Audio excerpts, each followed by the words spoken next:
Hello friends, स्वागत है आप सभी का हमारे इस यूट्यूब चैनल में। मैं हूँ प्रियंका और आज हम रीड कर रहे हैं आपकी 20 नवंबर का आपके दैनिक जागरण का न्यूज़पेपर। जैसा कि आप सभी जानते हो कि हमारे इस न्यूज़पेपर की जो क्लास रिकॉर्डिंग करने का मेन फोकस पॉइंट रहता है आपके स्पोर्ट्स वाला पेज, तो हम स्पोर्ट्स वाला पेज देखेंगे। उसके अलावा कोई अदर हमें फैक्ट दिखेगा तो उसको भी हम कवर करेंगे। तो आइए क्लास की स्टार्टिंग करते हैं और देखते हैं कौन कौन से काम की आपकी एग्जाम ओरिएंटेड न्यूज़ है वो आपको इसमें देखने मिलती है। देखिए, फर्स्ट तो यहाँ पर जो एक सब पॉइंट में या फिर यहाँ पर जो टाइटल यूज़ किया गया है वो है संविधान के दिवस तक जो 1/3 सज़ा काट चुके कोई भी कैदी है वो जेल से रिहा नहीं होंगे। हमारे लिए ये इम्पोर्टेंट नहीं है कि कितने कैदी रिहा होंगे कितना नहीं। हमारे लिए मेन इम्पोर्टेंट ये हो जाता है कि संविधान दिवस है वो कब मनाया जाता है और किस वजह से मनाया जाता है। तो संविधान दिवस है वो भारतीय गणराज्य है। ये 26 नवंबर 1949 को बनकर तैयार हो गया था। तो हमारा संविधान कब बनकर तैयार हो गया था? 26 नवंबर 1949 को। जब आप अपने प्रीएम्बल वाला पार्ट पढ़ते हो तो उसमें साफ साफ लिखा हुआ है 26 नवंबर 1949 को हम इस संविधान को अंगीकृत, अधिनियमित और आत्मार्पित करते हैं। तो उस 26 नवंबर वाली डेट को स्पेशल बनाने के लिए उसको एक विशेष महत्व देने के लिए इसे संविधान दिवस के रूप में मनाया जा रहा है। तो ये आपके लिए काम की न्यूज़ हो जाती है। तो सबसे पहले हम स्पोर्ट्स वाला पेज ही देख लेते हैं।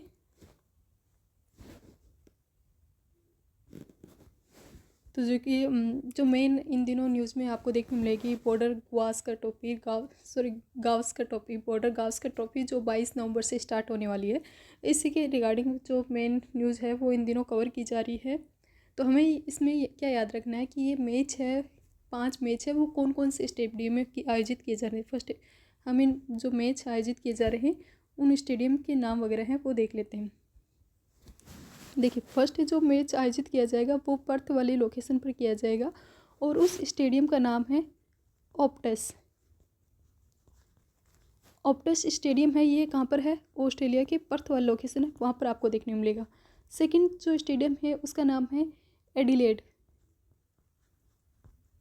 स्टेडियम है। ये सेकंड स्टेडियम है एडिलेड ओवल। ये सेकंड यहाँ पर टेस्ट मैच है वो आयोजित किया जाएगा। थर्ड मैच आपके यहाँ आयोजित किया जाएगा गाबा ब्रिस्बेन में। गाबा स्टेडियम है कहाँ पर? ब्रिस्बेन वाली जो लोकेशन है वहाँ पर थर्ड मैच है वो आयोजित किया जाएगा। तो फर्स्ट है ऑप्टस स्टेडियम पर्थ में। सेकंड है आपकी एडिलेड ओवल स्टेडियम है, ये आपकी एडिलेड में स्थित है। थर्ड है गाबा जो स्टेडियम, ये ब्रिस्बेन में है। फोर्थ आपको देखने मिलेगा Melbourne cricket stadium,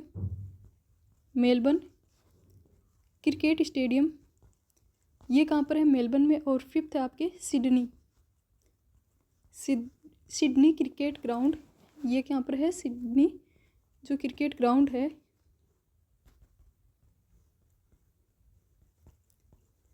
Sydney cricket ground ये कहाँ पर लोकेटेड है? ये सिडनी में ही लोकेटेड है। तो 5 हमें आपको इसमें याद रखना है। बॉर्डर जो गावस्कर ट्रॉफी है 22 नवंबर से स्टार्ट होने वाली है। भारत और ऑस्ट्रेलिया के बीच इसमें 5 मैच है वो किए जाएंगे। पाँचों मैच हैं ये ऑस्ट्रेलिया की जो भूमि है उस पर आयोजित किए जा रहे हैं। फर्स्ट मैच पर्थ वाली लोकेशन पर होगा, ऑप्टस स्टेडियम में। सेकंड होगा एडिलेड ओवल स्टेडियम में। थर्ड होगा गाबा स्टेडियम जो ब्रिस्बेन में है। फोर्थ है मेलबर्न क्रिकेट ग्राउंड, वो मेलबर्न में है। और फिफ्थ है सिडनी क्रिकेट ग्राउंड, ये सिडनी में लोकेटेड है। तो हमारे लिए मैच के नाम, ट्रॉफी का नाम याद इम्पोर्टेंट हो जाता है, उसके बाद में स्टेडियम के नाम इम्पोर्टेंट हो जाते हैं, और जो विजेता टीम है वो और उनके कुछ मेजर जो प्लेयर होते हैं उनके नाम हमारे लिए इम्पोर्टेंट हो जाते हैं। इसी से आपके क्वेश्चन है वो भी हाल फिलहाल में मैक्सिमम पूछे जा रहे हैं। तो यहाँ पर इसी रिगार्डिंग न्यूज़ है वो कवर की गई है। फर्स्ट यहाँ पर हेडिंग कवर की गई है, फार्म से जूझ रहे विराट के लिए अग्नि परीक्षा से कम नहीं होगी सीरीज।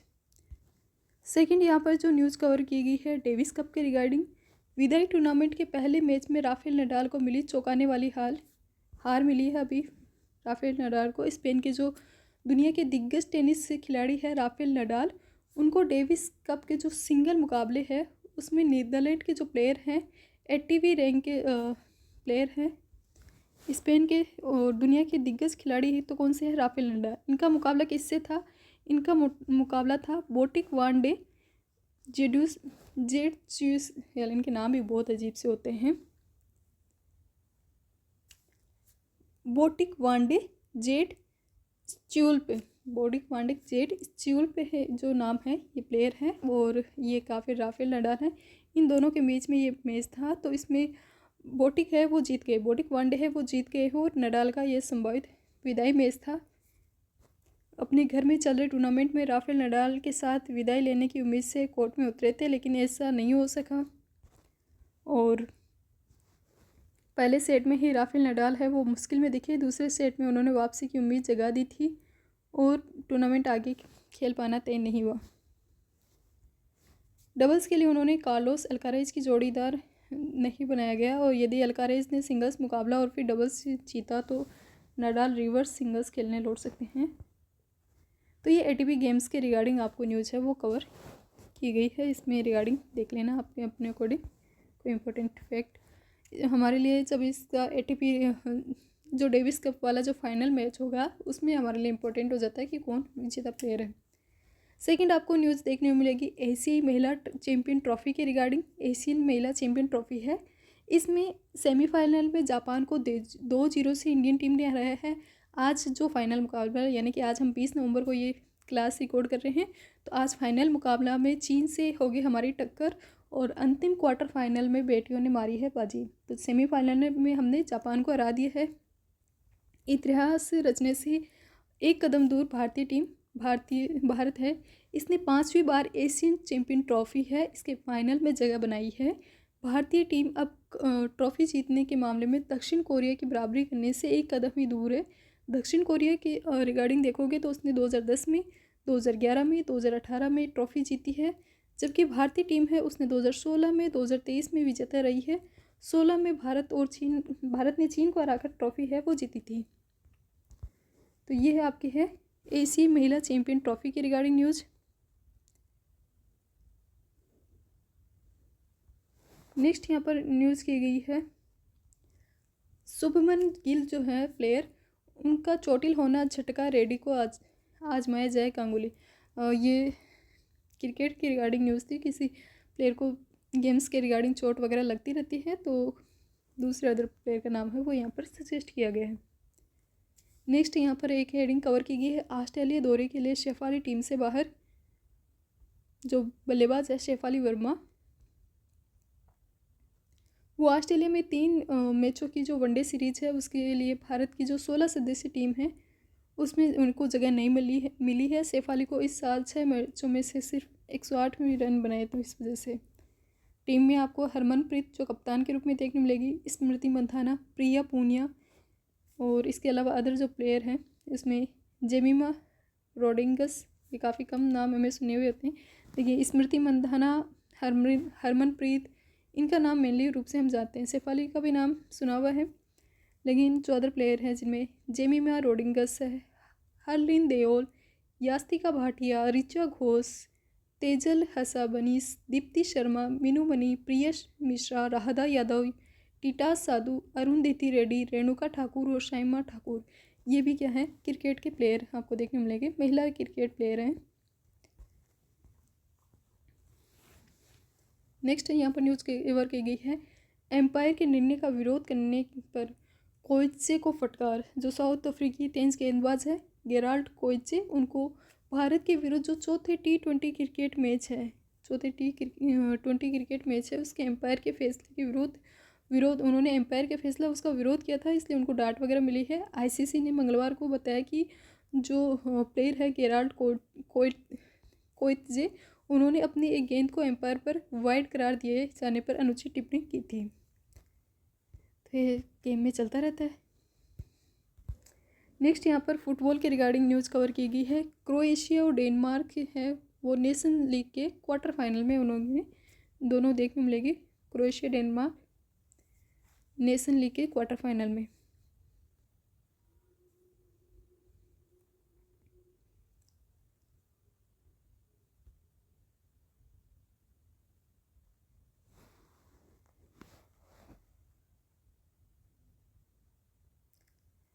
यहाँ पे कुछ न्यूज़ कवर देख लेते हैं, 1-2 लाइंस कौन कौन सी कवर की गई है।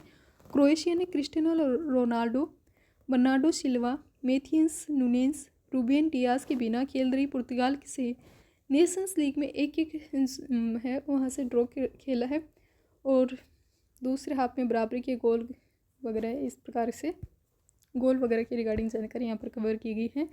नेक्स्ट यहाँ पर जो कवर की गई है वो है स्पेन का विजय अभियान जारी। स्पेन के जो अपराजित रिकॉर्ड है उसको स्पेन ने ग्रुप A4 में इस प्रकार के जो रिकॉर्ड है उसको सुरक्षित रखा है स्विट्जरलैंड के 3-2 की नटकी जीत के साथ। 2026 में विश्व कप में अपनी जगह पक्की कर सकता है अर्जेंटीना। पेरू के विरुद्ध होने वाले वर्ल्ड कप क्वालिफाइंग मैच में जीतकर अर्जेंटीना 2026 में होने वाले फीफा वर्ल्ड कप है उसमें अपनी जगह पक्की कर सकता है। फीफा वर्ल्ड कप है ये भी काफ़ी इंपॉर्टेंट होते हैं, इनसे कभी बहुत बार क्वेश्चन पूछा जाता है फीफा वर्ल्ड कप के रिगार्डिंग।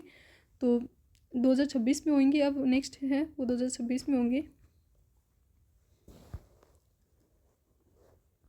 तो ये न्यूज़ कवर की गई थी आप पे स्पोर्ट्स की रिगार्डिंग। एक और रहेगी चीन मास्टर्स के रिगार्डिंग रहेगी। अनुपमा है उसने पहले दौर में ही किया उलटफेर। 19 वर्षीय खिलाड़ी है, 35वीं रैंक की ऊपर की खिलाड़ी को हराते हुए उन्होंने पहली बार 20वें टूर प्रतियोगिता है उसके दूसरे दौर में प्रवेश किया है भारत की अनुपमा उपाध्याय। अमेरिकी जो प्लेयर है 15वें नंबर की अमेरिकी प्लेयर उनका नाम है बेइवेन झेंग, उनको हराया है। और चीन मास्टर जो सुपर 750 बैडमिंटन टूर्नामेंट है इसमें महिला सिंगल्स के दूसरे दौरे में इन्होंने अपनी जगह है वो बनाई है। तो ये कुछ न्यूज़ यहाँ पर कवर की गई थी किसके रिगार्डिंग, स्पोर्ट्स के रिगार्डिंग। एक यहाँ पर न्यूज़ कवर की गई है बिजनौर के गांव में खेत में मिली मिट्टी की दबी हुई देव मूर्ति, और ये है यूपी के बिजनौर ज़िले में मनोटा गांव से प्राप्त है पीले रंग की पत्थर की देव मूर्ति।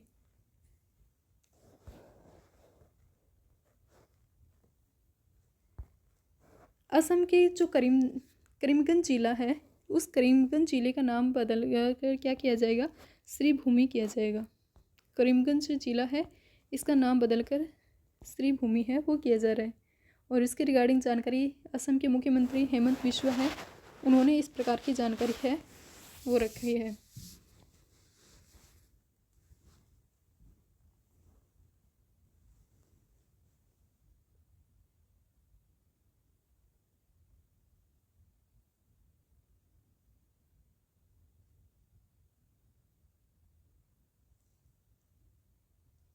आज के दिन की कुछ स्पेशल यहाँ पर न्यूज़ देख लेते हैं जो डे विशेष के लिए इम्पोर्टेंट होती है। हो सकता है इनमें से कुछ हमारे काम की न्यूज़ आ जाए। तो यहाँ पर एक न्यूज़ कवर की गई है माइक्रोसॉफ्ट के रिगार्डिंग। माइक्रोसॉफ्ट ने उतारा अपना पहला ऑपरेटिंग सिस्टम विंडोज़ 1। माइक्रोसॉफ्ट ने 1985 में आज ही विंडोज़ 1 ऑपरेटिंग सिस्टम बाज़ार में उतारा था। पहला operating system graphical user interface था और इस यूजर्स को सिंपल ग्राफिक्स की सुविधा मिलती थी। 138 भाषाओं में उपलब्ध कराया जाता था। आज ही के दिन चीन ने युद्ध विराम की घोषणा की थी। 1 माह तक चली थी जंग कौन सी, चीन ने 1962 में आज ही के दिन भारत के साथ जो जारी युद्ध है उसको ख़त्म करने के लिए युद्ध विराम की घोषणा की थी। 20 अक्टूबर को चीन ने भारत पर पहला हमला कर दिया था और 1 माह से जो चली लड़ाई थी उसमें भारत के 1383 जवान हैं वो शहीद हुए थे। वहीं चीन के 722 सैनिक हैं वो मारे गए थे। नेक्स्ट यहाँ पर मिल्खा सिंह की रिगार्डिंग न्यूज़ कवर की गई है। मिल्खा सिंह को पाकिस्तान में मिला फ्लाइंग सिख का नाम आज ही के दिन मिला था। मिल्खा सिंह का जन्म है वो 1929 में गोविंदपुरा जो पाकिस्तान में है वर्तमान वहाँ पर हुआ था। विभाजन के बाद वो भारत आ गए थे और सेना में शामिल हो गए थे। क्रॉस कंट्री दौड़ में हिस्सा लिया और 6वें स्थान पर रहे। मिल्खा सिंह पाकिस्तान में आयोजित दौड़ है उसमें शानदार प्रदर्शन किया। उनके प्रदर्शन को देखकर पाकिस्तान के जो जनरल है अयूब खान उन्होंने द फ्लाइंग सिख है वो इन्हें नाम दिया गया था। 1960 में रोम में आयोजित जो समर ओलंपिक गेम में 1960 में उन्होंने 400 मीटर की दौड़ में वह 200 मीटर की दौड़ में सबसे आगे थे, लेकिन अंत में वो पिछड़ गए थे और 4थे स्थान पर रहे थे। तो जो हमारे लिए जिन भी आपके सिलेबस में एग्ज़ाम के सिलेबस में स्पोर्ट्स वाला पेज दिया हुआ होता है वहाँ पर आपके मिल्खा सिंह हैं वो इम्पोर्टेंट हो जाते हैं। तो मिल्खा सिंह के रिगार्डिंग आपको ध्यान रखना है कि उन्होंने 1960 की जो रोम में हुए थे ओलंपिक गेम्स। उनमें 400 मीटर की दौड़ में और 400 मीटर की दौड़ में वह स्टार्टिंग वाले में तो आगे थे, लेकिन बाद में तो हमारे लिए इम्पोर्टेंट है कि 1960 वाले जो ओलंपिक गेम हुए थे रोम में, वो चौथे स्थान पर रहे थे। कौन? मिल्खा सिंह उसमें। और इससे पहले उन्होंने पाकिस्तान में जो क्रॉस कंट्री दौड़ थी उसमें वो 6वें स्थान पर रहे थे। क्रॉस कंट्री में वो 6वें थे और पाकिस्तान में उनका शानदार प्रदर्शन है वो देखने मिलेगा। 3 प्रदर्शन है, थोड़ा सा कंफ्यूज नहीं होना। क्रॉस कंट्री वाली जो दौड़ थी उसमें 6वें स्थान पर, पाकिस्तान में जो दौड़ आयोजित की गई थी उसमें उनका शानदार प्रदर्शन देखने मिलेगा, जिसको देखकर ही पाकिस्तानी जो जनरल अयूब खान है उन्होंने फ्लाइंग सिख नाम दिया था। और 1960 में वो चौथे स्थान पर रहे थे। चौथे स्थान 400 से 400 मीटर की दौड़, कब? 1960 में।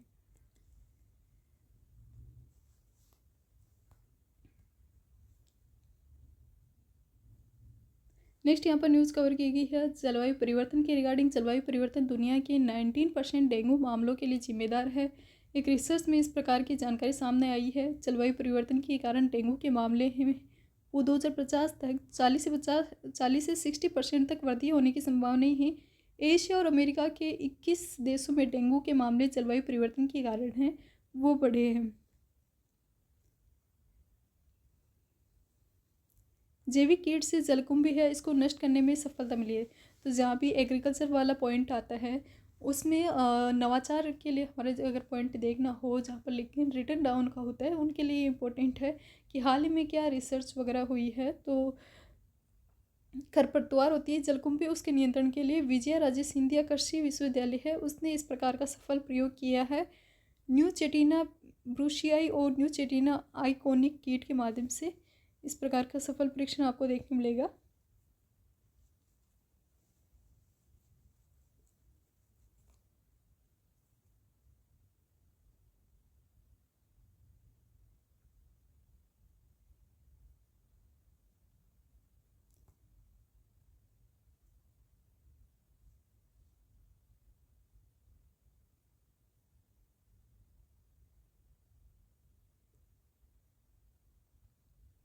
एक देखो थोड़ी सी इंटरेस्टिंग सी न्यूज़, ऐसे देख रहे हैं, काम की नहीं है।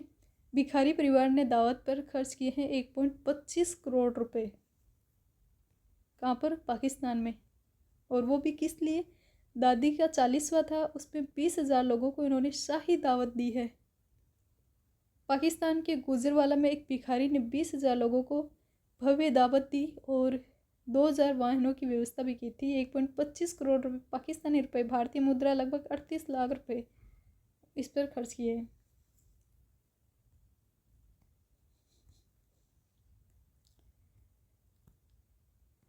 आपसे पूछा नहीं जाएगा कितने किए कितने नहीं, आराम से बस ऐसे इंटरेस्ट के लिए देख ली। एक रिसर्च में ये पाया गया है कि जो भी गर्भ निरोधक गोलियां होती हैं उनके उपयोग से नहीं बढ़ता है ब्लड प्रेशर।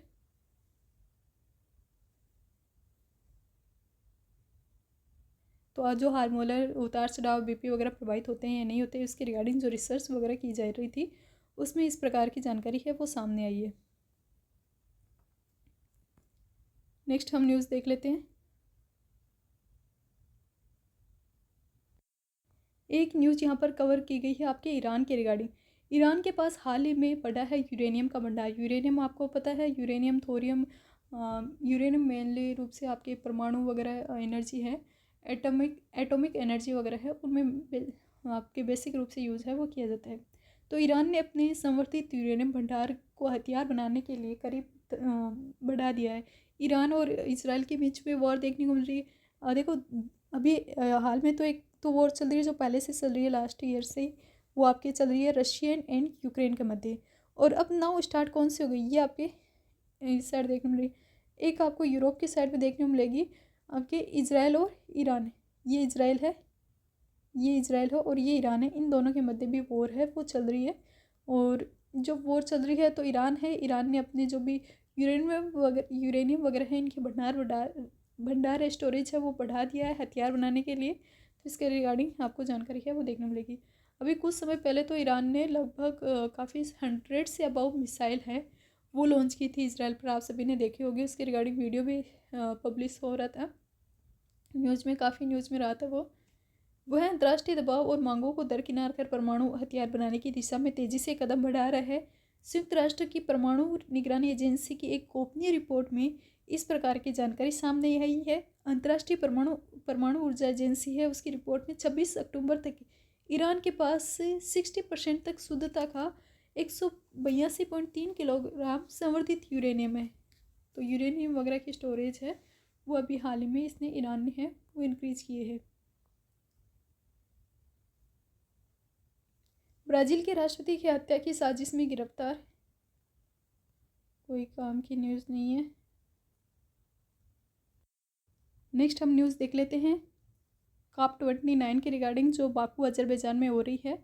इसमें भारत ने अपना वक्तव्य देते हुए कहा है कि विकासशील देशों को तरक्की के लिए कार्बन उत्सर्जन की जो परमिशन है वो दे। विकासशील देशों को तरक्की करने के लिए, ग्रोथ करने के लिए कार्बन उत्सर्जन भारत ने अपने इस प्रकार का वक्तव्य रखा है। COP29 जो अजरबैजान में हुई है बाकू में। वैश्विक दक्षिण में जलवायु संबंधी कार्यक्रमों को लेकर जलवायु संबंधी वित्तीय मदद का नया लक्ष्य जलवायु न्याय के सिद्धांतों पर आधारित होना चाहिए। जैसे कि पहले के जो भी सम्मेलन वगैरह हुए थे, जैसे आपके COP15 वाला जो पेरिस की साइड में हुआ था, 2007 में जो बाली वाला हुआ था, बाली रोड मैप के रूप में जिसे जाना जाता है। तो उस टाइम में स्टार्टिंग में जब वो सम्मेलन हुए थे 2007 2009 उस टाइम, तो विकसित देशों ने कहा था कि हम विकासशील देश हैं, उनको $100 अरब है वो प्रतिवर्ष देंगे ग्रोथ करने के लिए। बस विकासशील देश क्या करें कि जो कार्बन इमिशन होता है, कार्बन उत्सर्जन होता है, उसको कम करने का प्रयास करें, उसे नहीं बढ़ाए। उसकी सहायता के लिए हम उनको वित्तीय सहायता दे देंगे अगर वो ऐसा करेंगे तो। बट बाद में ना रुपए देना कोई नहीं चाहता, आप सभी जानते हैं। वो विकसित देश है वो मुकर गए और बोल गए सॉरी भाई हम रुपए नहीं दे सकते, हम आपको टेक्नोलॉजी ट्रांसफ़र कर देंगे, आपको बीमा वगैरह दे देंगे, अगर कोई आपदा आ गई तो आपदा सहायता दे देंगे। तो इस प्रकार से 3-4 बातें उन्होंने कही थी। भारत क्या कह रहा है कि भारत कह रहा है भाई वित्तीय सहायता दो। और इसी के रिगार्डिंग आज इस सम्मेलन जो भी हाल में चल रहा है बाकू अजरबैजान में, उसमें इस प्रकार के भारत है उसने अपने विचार है वो प्रकट किए हैं वैश्विक जो भी संगठन है, वैश्विक देश हैं उनके सामने। तो यहाँ पर जो न्यूज़ कवर की गई है उसको हम देख लेते हैं। भारत ने मंगलवार को COP29 में वैश्विक दक्षिण में जलवायु संबंधी जो भी कार्यक्रम है उसको लेकर जलवायु संबंधी जो भी वित्तीय मदद है उसका नया लक्ष्य जलवायु न्याय के सिद्धांतों पर आधारित होना चाहिए। भारत के अकॉर्डिंग भारत ने इस प्रकार का कहा है कि जो भी वैश्विक दक्षिण में जो भी जलवायु संबंधी कार्यक्रम है उसको लेकर जो भी आप वित्तीय मदद देते हो उसका नया देते नहीं है अब, हालांकि वित्तीय मदद का नया लक्ष्य जलवायु न्याय के सिद्धांतों पर आधारित होना चाहिए। इसी के साथ भारत ने मांग की है कि अमीर देश है वो उत्सर्जन कम करने में आगे आए। अमीर देश आए हैं वो क्योंकि वो पहले से ग्रोथ हासिल कर चुके हैं, तो वो उनको ना सबसे पहले इस प्रकार के कार्बन इमिशन है इसको कंट्रोल करने के उपाय है वो करने चाहिए। विकासशील देश है उनको पर्याप्त कार्बन उत्सर्जन करने दें, जबकि विकासशील देश अभी हाल में विकास कर रहे हैं और अभी से वो अपनी, जैसे कि आप सभी जानते हो कि कार्बन इमिशन है इसको कम करने हैं, मतलब कि आप इकोनॉमी की ग्रोथ है उसको कम करने से ये कि उद्योग इंडस्ट्री है उनको कंट्रोल में पर लगाना है। आपको इस प्रकार का विकास करना है जो सस्टेनेबल हो, अधिक पर्यावरण को अधिक उससे नुकसान नहीं होना चाहिए, इको फ्रेंडली होना चाहिए, बिल्कुल 100% इको फ्रेंडली हो, तब आपका एकदम बेस्ट होता है। तो भारत वगैरह या जो अदर विकासशील देश है उनका क्या कहना है कि इस प्रकार से इसके सबसे पहले प्रयास विकसित देशों को करने चाहिए क्योंकि वो डेवलप्ड हो चुके हैं, उनकी इकोनॉमी अच्छी खासी है, ग्रोथ हो चुकी है। अब उनको इस प्रकार के प्रयास है वो करने चाहिए, जबकि जो विकासशील देश है वो अभी डेवलपिंग है, उनको काफ़ी अधिक ग्रोथ की आवश्यकता है। तो इस वजह से भारत का वक्तव्य आपको देखने मिलेगा। अजरबैजान के बाकू में चल रहे संयुक्त राष्ट्र के जलवायु सम्मेलन में राष्ट्रीय बयान जारी करते हुए केंद्रीय पर्यावरण राज्य मंत्री है कीर्तिवर्धन सिंह, उन्होंने कहा है कि कुछ विकसित देशों के द्वारा लगाए गए जो व्यापार के प्रतिबंध उपाय हैं विकासशील देशों में जलवायु परिवर्तन संबंधी कार्यक्रम में रोड़ा अटका रहे हैं। और उन्होंने कहा कि जलवायु संबंधी जो वित्तीय मदद है उसके नए लक्ष्य में हमने जो भी तय किया है जलवायु न्याय के सिद्धांतों पर आधारित होना चाहिए, फैसले महत्वाकांक्षी और स्पष्ट होना चाहिए जो विकासशील देशों की प्राथमिकताओं, उनकी बढ़ती जरूरत और पर्यावरण हितैषी विकास और गरीबी को हटाने को ध्यान में रखें। और इसी के रिगार्डिंग बोल वचन है वो कवर किए गए हैं। दुनिया में वैश्विक तापमान को 15 डिग्री सेल्सियस तक सीमित करने के लिए कार्बन उत्सर्जन के बजट का उल्लंघन करने की जा रही है। दुनिया है वो वैश्विक तापमान को 15 डिग्री सेल्सियस तक सीमित करने के लिए कार्बन जो इमिशन है उसके बजट का उल्लंघन करने जा रही है। और इसके लिए विकसित देशों को चाहिए कि वो न केवल जीरो कार्बन इमिशन के जो टारगेट है उसको अचीव करे, उसको पाने के लिए कार्बन उत्सर्जन को खत्म करे, बल्कि विकासशील देश है उनको भी पर्याप्त कार्बन उत्सर्जन का स्थान दे। वही बात है गोल गोल घुमा के कंप्लीट पेज पे कवर की गई है। गाजा को मदद, यूक्रेन युद्ध खत्म करने पर जोर। रिश्तों की रोड में भारत इटली में बनी सहमति।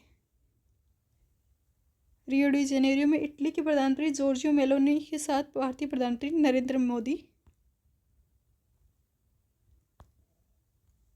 G20 जो सम्मेलन चल रही है ब्राज़ील में।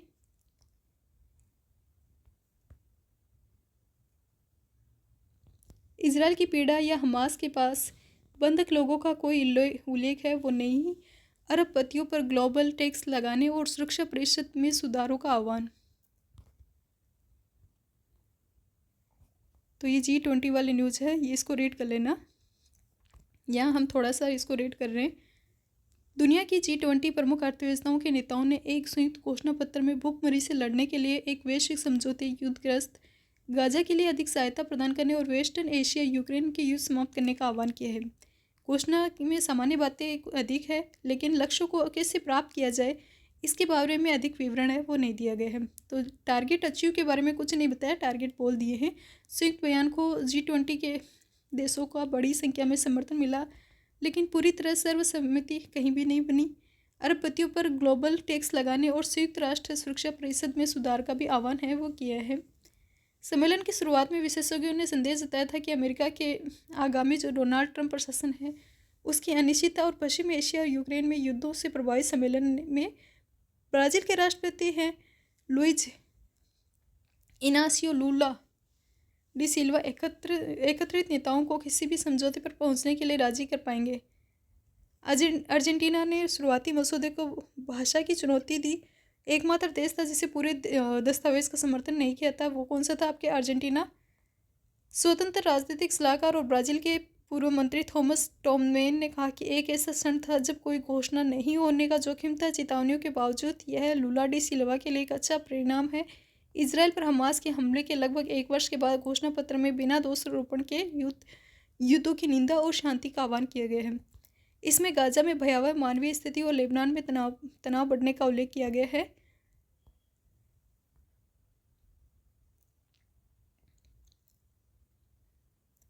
इसमें मानवीय सहायता को विस्तार करने और नागरिकों को बेहतर सुरक्षा की तत्काल आवश्यकता पर भी बल दिया गया है। घोषणा पत्र के अनुसार फिलिस्तीनियों ने आत्मनिर्णय के अधिकार की पुष्टि करते हुए हम द्विराष्ट्रीय सिद्धांत की प्रतिबद्धता को दोहराया है। इजराइल और फ़लस्तीन शांति से रहते रहो। इजराइल की पीड़ा या हमास द्वारा यह भी बंधक बनाकर रखे सो या इससे अधिक बंधकों का उल्लेख नहीं किया। इजराइल G20 का सदस्य नहीं है। घोषणा पत्र में इजराइल के संकट की अनदेखी करना अमेरिकी जो भी राष्ट्रपति है जो बाइडेन है इसके द्वारा इजराइल की आत्मरक्षा के अधिकार को लगातार समर्थन करने के विपरीत प्रतीत होता है।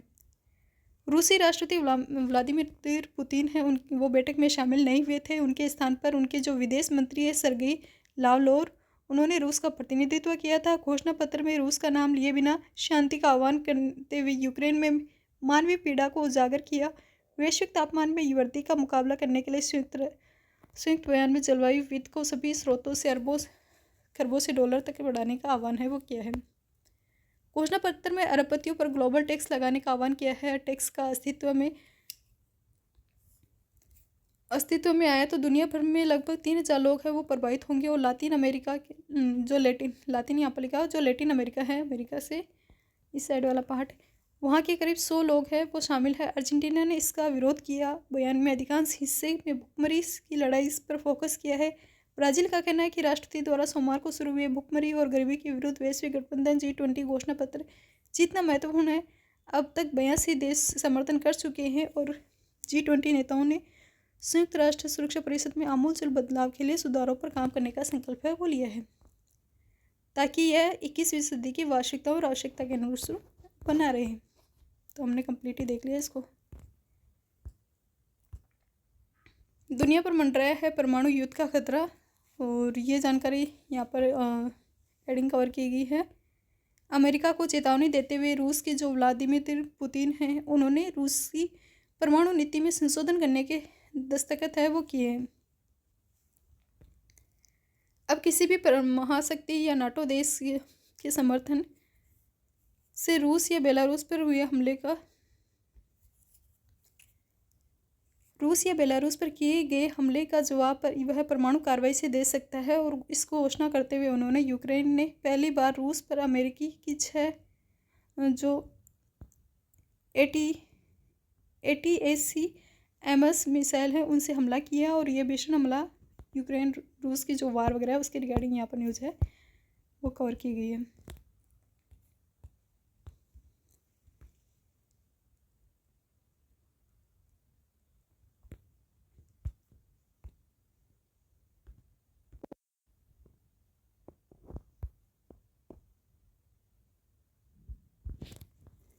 एक आपके स्पेस और साइंस के रिगार्डिंग न्यूज़ यहाँ पर कवर की गई है। स्पेस एक्स है, उसने भारतीय संचार उपग्रह है उसको अंतरिक्ष में भेजा है। 4700 किग्रा के वजनी उपग्रह है, उसको अमेरिका के जो केप कैनवरेल जो स्पेस स्टेशन है वहाँ से लॉन्च किया गया था, और देश भर में ब्रॉडबैंड सेवाओं की कनेक्टिविटी को बेहतर करने के लिए GSAT-N2, इस स्पेस उपग्रह का नाम क्या है, GSAT-N2 है, ये देखने मिलेगा। जो कनेक्टिविटी है ब्रॉडबैंड कनेक्टिविटी इसको बेहतर बनाएगा। अमेरिका के जो फ्लोरिडा है स्थित केप कैनवरेल है वहाँ से स्पेस एक्स फाल्कन 9 रॉकेट को लॉन्च करने के बाद में सफलतापूर्वक स्थापित किया गया इसरो का जो संचार उपग्रह है GSAT-N2। तो GSAT-N2 किसका है, इसरो का है। लॉन्च कहाँ से किया है, USA वालों से। USA के जो फाल्कन 9 रॉकेट है वहाँ से लॉन्च किया गया है। नेक्स्ट यहाँ पर स्पोर्ट्स के रिगार्डिंग एक न्यूज़ आपको देखने को मिलेगी। 39वीं Akhil Bharatiya prize money Indira marathon,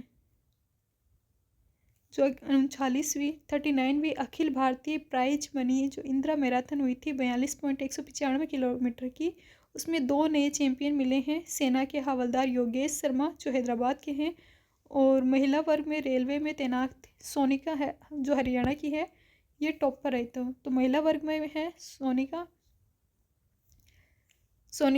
महिला वर्ग में हरियाणा की। रीनू दूसरे स्थान पर रही थी, और दिल्ली की सीमा है वो तीसरे स्थान पर।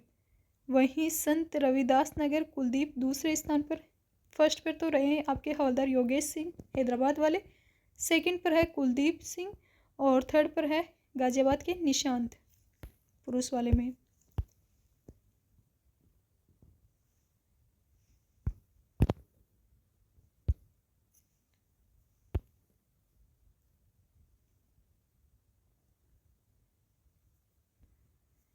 नॉर्थ जो इंडिया है नॉर्थ दिल्ली की साइड, वहाँ पर घना कोहरे की स्थिति है वो इन दिनों देखी जा रही है।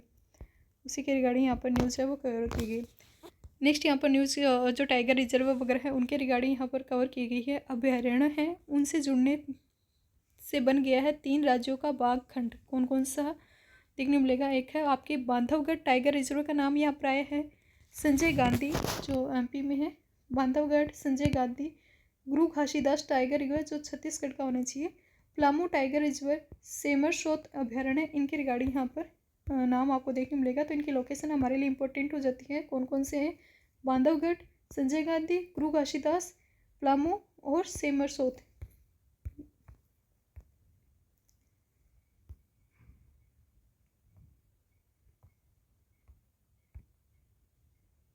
तो इनका नाम भी लोकेशन भी यहाँ पर बताई गई है। मध्य प्रदेश का है बांधवगढ़ टाइगर रिजर्व, झारखंड का है पलामू, झारखंड का पलामू, और छत्तीसगढ़ का है गुरु घासीदास तिमोर पिंगला टाइगर रिजर्व।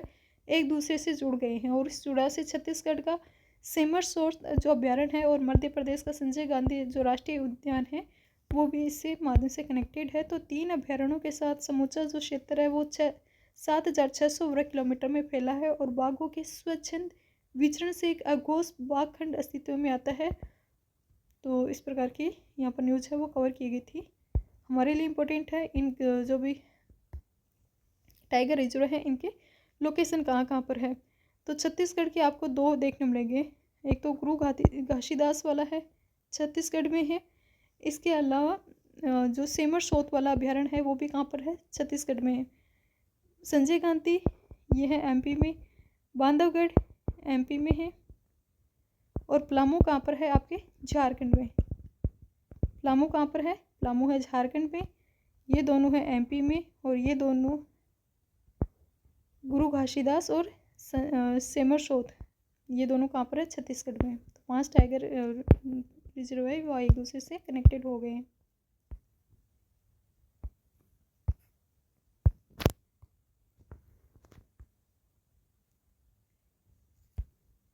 एक न्यूज़ यहाँ पर किसी अवार्ड वगैरह पुरस्कार वगैरह के रिगार्डिंग कवर की गई है। डेनियल बारेन बोइम व अली अबू अवाद हैं, इनको इंदिरा गांधी शांति पुरस्कार से नवाजा गया है वर्ष 2023 के लिए। शांति, निरस्त्रीकरण और विकास के लिए इंदिरा गांधी शांति पुरस्कार है वो डेनियल बारेन बोइम और अली अबू अवाद है, इनको प्रदान किया गया। दोनों ने शांति के क्षेत्र में वर्क किया है। संगीत, वार्ता, सामुदायिक आंदोलन के समेत अहिंसक माध्यम से इजराइल और फ़लस्तीन है उनके बीच समझ बूझ और सहयोग बढ़ाने के लिए जीवन इन्होंने समर्पित किया है। इस वजह से इनको ये अवार्ड है वो दिया है। नाम वापस देख लेना, डेनियल बारेन बोइम और अली अबू अवाद। हालांकि बीजेपी वालों का ध्यान अभी शायद इस अवार्ड पर, इस पुरस्कार पर गया नहीं, वरना वो इसका भी नाम चेंज कर देते। मुझे बीजेपी से कोई प्रॉब्लम नहीं है, लेकिन बीजेपी वाले नाम इतना चेंज करते हैं। जब से 2014 से गवर्नमेंट आई है, आप खुद देख लेना कितने इन्होंने नाम वगैरह चेंज करने पर ध्यान केंद्रित किया है।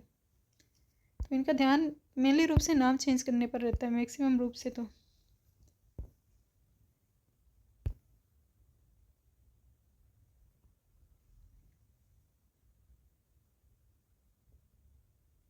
बाकी गवर्नमेंट इतनी भी बुरी नहीं है।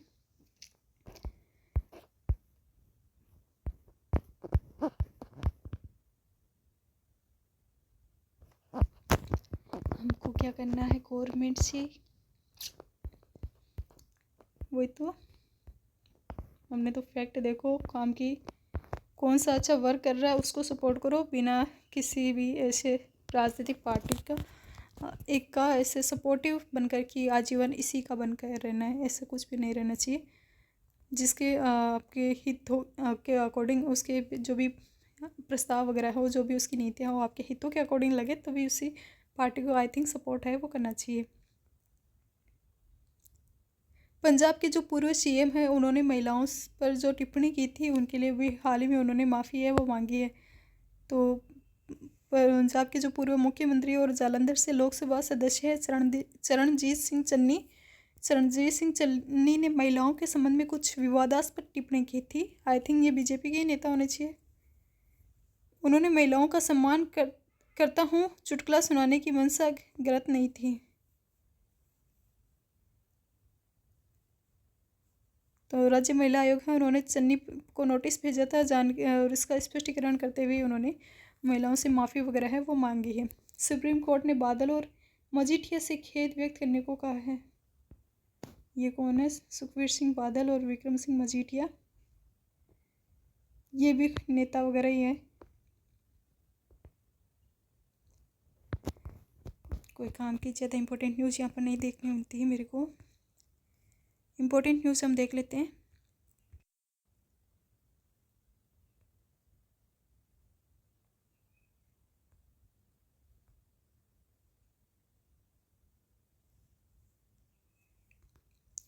भारत का दावा है कि शिक्षा के सभी स्तरों पर लैंगिक समानता को कर चुके हैं हासिल। लैंगिक समानता वाला जो टॉपिक है, आपने सभी ने सुना होगा। हमारे जो SDG सस्टेनेबल डेवलपमेंट गोल चल रहे हैं उनमें कौन सा लक्ष्य देखने मिलता है? लक्ष्य नंबर 5 है वो आपके किसके रिगार्डिंग है? लैंगिक समानता के रिगार्डिंग है। 4th वाला एजुकेशन है के रिगार्डिंग है, और 5th में किसकी बात की गई है? लैंगिक समानता की। तो यहाँ पर इसी के रिगार्डिंग यहाँ पर न्यूज़ कवर की गई कि भारत का दावा है कि वो शिक्षा के सभी स्तरों पर जेंडर इन जो इक्वलिटी है उसको हासिल कर चुका है।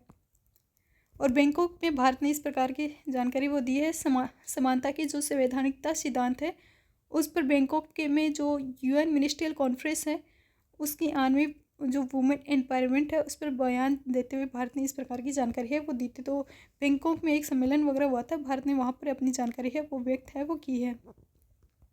तीनों सेनाओं ने हाल ही में अरुणाचल प्रदेश वाला जो इलाका है वहाँ पर ज्वाइंट अभ्यास किया है। तीनों सेना आपकी इंडिया की जो थल सेना है, नौ सेना और वायु सेना है, इन्होंने अरुणाचल प्रदेश की जो सियोमी वाली लोकेशन है वहाँ पर एक ज्वाइंट प्रैक्टिस की है। और 4 दिवसीय इस अभ्यास को पूर्वी प्रहार पूर्वी क्षेत्र नॉर्दर्न इंडिया में है तो पूर्व की साइड में है तो पूर्वी पहाड़ है, प्रहार इसे नाम दिया है। खुफिया जानकारी जुटाने, निगरानी, इस प्रकार की वो इनके क्या रहेंगे टारगेट है वो रखे हैं। हमारे लिए इम्पोर्टेंट है पूर्वी प्रहार 14 से 17 नवंबर को अरुणाचल प्रदेश। तीनों सेनाओं का ज्वाइंट प्रैक्टिस आपको देखने मिलेगी।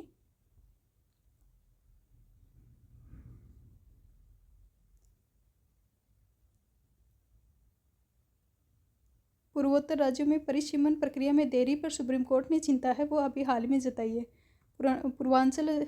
पूर्वोत्तर के जो भी प्रदेश है जिनमें अरुणाचल प्रदेश, नागालैंड और मणिपुर, असम है, वहाँ पर परिसीमन की प्रक्रिया में देरी हो रही है। इस वजह से चिंता जताई गई है। 2020 में राष्ट्रपति द्वारा परिसीमन प्रक्रिया को रद्द करने से संबंधित जो आदेश जारी किया था और प्रथम न्यायाधीश संजीव खन्ना और न्यायमूर्ति संजय कुमार की पीठ ने कहा है कि एक बार जब राष्ट्रपति ने अधिसूचना को रद्द कर दिया तो परिसीमन करने के लिए आगे बढ़ाना पर्याप्त है।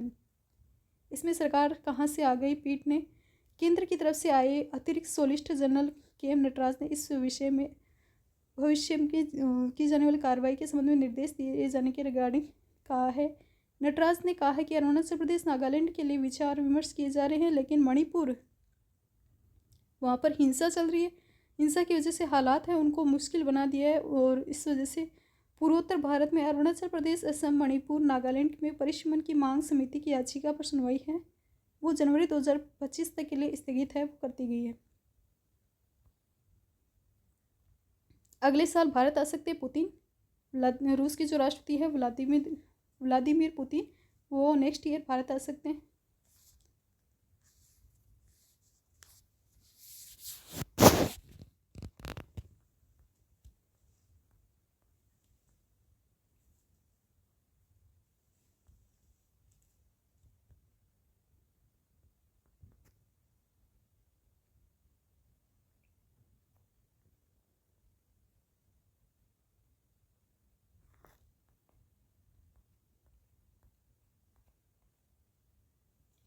अगले वर्ष फिर FTA पर बात शुरू करेंगे भारत और ब्रिटेन है। FTA यानी फ्री ट्रेड जो एग्रीमेंट है उस पर भारत और ब्रिटेन नेक्स्ट ईयर है वो बात करेंगे। और इस प्रकार की जानकारी यहाँ पर ब्राज़ील के रियो डी जेनेरियो में जो G20 समिट है वहाँ पर इस प्रकार की जानकारी है वो शेयर की गई है। कुकी उग्रवादियों के विरुद्ध सामूहिक अभियान का आह्वान, मणिपुर में जो बिगड़ते हालात है उसके रिगार्डिंग ये हेडिंग है वो कवर की गई है। वापस वही SpaceX ने भारत के जो संचार उपग्रह को अंतरिक्ष में पहुंचाया है। जो GSAT-N2 है इंडिया का, उसको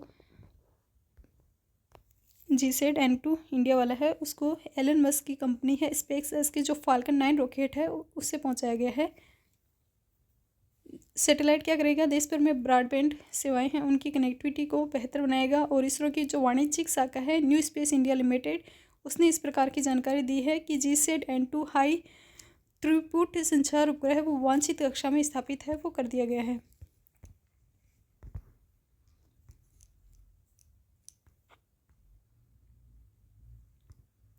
भारत चीन के बीच जो सीधी उड़ान बहाल करने पर बात है वो की जा रही है। और इस जो संबंध है भारत चाइना संबंध है उनमें सुधार की रिगार्डिंग यहाँ पर देखने मिलेगी कि सैन्य तनाव खत्म होने के बाद ब्राज़ील में मिले जयशंकर और वांग यी कैलाश यात्रा बहाल करने की वार्ता अभी हाल ही में इन दोनों देशों के मध्य की जा रही है। तो G20 की मीटिंग में विभिन्न देशों के नेता हैं वो एक दूसरे से मिले हैं और उनमें जो भारत के जो विदेश मंत्री हैं उनकी मुलाकात हुई है आपके जो चाइना के हैं वांग यी, इनसे मुलाकात हुई है। तो इस रिगार्डिंग यहाँ पर न्यूज़ है वो कवर की गई है। ब्रिक्स जो शिखर सम्मेलन है कजान रूस से, वहाँ पर भारतीय प्रधानमंत्री नरेंद्र मोदी और चीन के राष्ट्रपति शी जिनपिंग के बीच हुई मुलाकात ने अप्रैल 2020 से चल रहे सैन्य तनाव को समाप्त करने की सहमति बनी थी। उसके 2 हफ्तों के भीतर ही चीन को 2 स्थलों पर सेनाओं के बीच पेट्रोलिंग को लेकर विवाद चल रहा था, जिसे हाल ही में सुलझा लिया गया है, लेकिन कोविड आ गया। सीधी उड़ान और कैलाश मानसरोवर की यात्रा को अभी तक बहाल नहीं किया गया, तो उसकी रिगार्डिंग यहाँ पर न्यूज़ है वो कवर की गई है। इसी के साथ आज की जो न्यूज़ रीडिंग वाली क्लास है वो यहीं पे समाप्त होती है। मिलते हैं नेक्स्ट क्लास में, तब तक के लिए बने रहिए हमारे साथ, खुश रहिए, मस्त रहिए और पढ़ते रहिए। Okay, thank you.